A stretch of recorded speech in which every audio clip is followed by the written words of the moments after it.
여성의 각선미를 완성하고 당당한 자신감을 선사하는 현대 패션의 정점 하이힐. 런웨이 위 모델들의 우아한 발걸음이나 시상식 레드카펫 위의 화려함을 떠올릴 때 우리는 하이힐을 당연하게 여성의 상징이라 생각합니다. 하지만 여러분, 이 아찔한 높이의 구두 뒤에 숨겨진 역사는 우리의 상상을 초월할 만큼 거칠고 때로는 지독할 정도로 지저분했습니다. 하이힐의 진짜 주인은 피 튀기는 전장의 마초 군인들이었으며 그 용도는 아름다움과는 거리가 먼 생존의 도구였습니다. 이야기는 지금으로부터 수백 년 전 15세기 중동의 페르시아로 거슬러 올라갑니다. 당시 페르시아는 세계 최강의 기병대를 보유하고 있었습니다. 이들은 거침없이 달리는 말 위에서 양손을 놓고 활을 쏘는 경이로운 전술을 구사했죠. 하지만 흔들리는 말 위에서 중심을 잡는 것은 목숨을 거는 일이었습니다. 이때 기병들의 고민을 해결해준 것이 바로 신발 뒤꿈치의 높은 굽이었습니다. 등자의 발을 단단히 고정하기 위해 고안된 이 투박한 굽이 바로 하이힐의 시초였습니다. 즉 하이힐은 적의 심장을 꿰뚫기 위해 태어난 치명적인 전투용 장비였던 셈입니다. 이 투박한 전투화가 유럽의 화려한 궁전에 상륙한 것은 16세기 말의 일이었습니다. 페르시아 사절단이 신은 독특한 신발은 유럽 귀족들의 시선을 단번에 사로잡았습니다. 저 높은 굽이야말로 신분을 나타내는 상징이다 라는 인식이 퍼지면서 남성 귀족들 사이에서는 앞다투어 굽을 높이는 유행이 번졌습니다. 특히 프랑스의 절대 권력자 루이 14세는 지독한 하이힐 매니아였습니다. 160cm 남짓한 작은 키에 콤플렉스가 있었던 그는 자신의 위엄을 세우기 위해 무려 10cm가 넘는 하이힐을 제작해 신었습니다. 심지어 오직 왕실 귀족들만 신을 수 있도록 굽을 빨간색으로 칠해 권력을 과시했죠. 이때까지만 해도 하이힐은 감히 여성이 넘볼 수 없는 남성 권력의 상징 그 자체였습니다.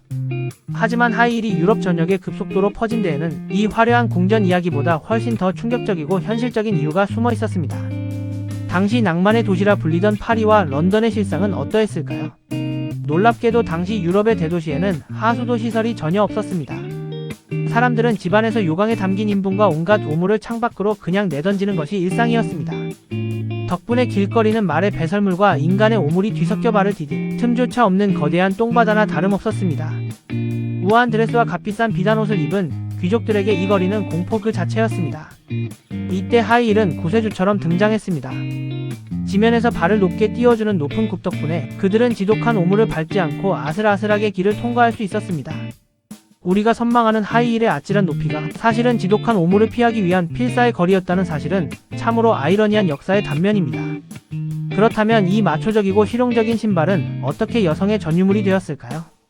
반전은 18세기 계몽주의 시대에 일어났습니다.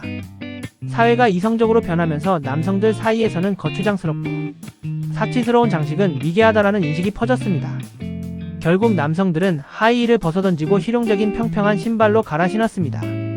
반면 여성들은 이 신발이 주는 독특한 미학에 주목했습니다. 다리가 길어 보이고 체형을 돋보이게 하는 하이힐의 매력은 여성들의 열망과 맞물려 패션의 중심으로 자리 잡았습니다. 남성들이 버린 신발이 비로소 여성들의 가장 강력한 패션 무기가 된 것입니다. 적을 죽이기 위한 전장의 무기에서 지독한 오물을 피하기 위한 생존의 도구로, 그리고 오늘날 시대를 대표하는 아름다움의 상징이 된 하이힐. 그 10cm의 굽 안에는 우리가 몰랐던 인류의 욕망과 추악한 현실, 그리고 변화무쌍한 시대상이 고스란히 응축되어 있습니다. 오늘날 당신이 신은 그 세련된 구두 뒤에 수백 년 전 전사를 지탱하던 힘과 오물, 거리를 걷던 귀족의 고충이 녹아있다고 생각하면 하이힐이 조금 다르게 보이지 않나요? 역사는 때로 우리가 가장 감추고 싶은 지저분한 곳에서 가장 화려한 꽃을 피우기도 합니다.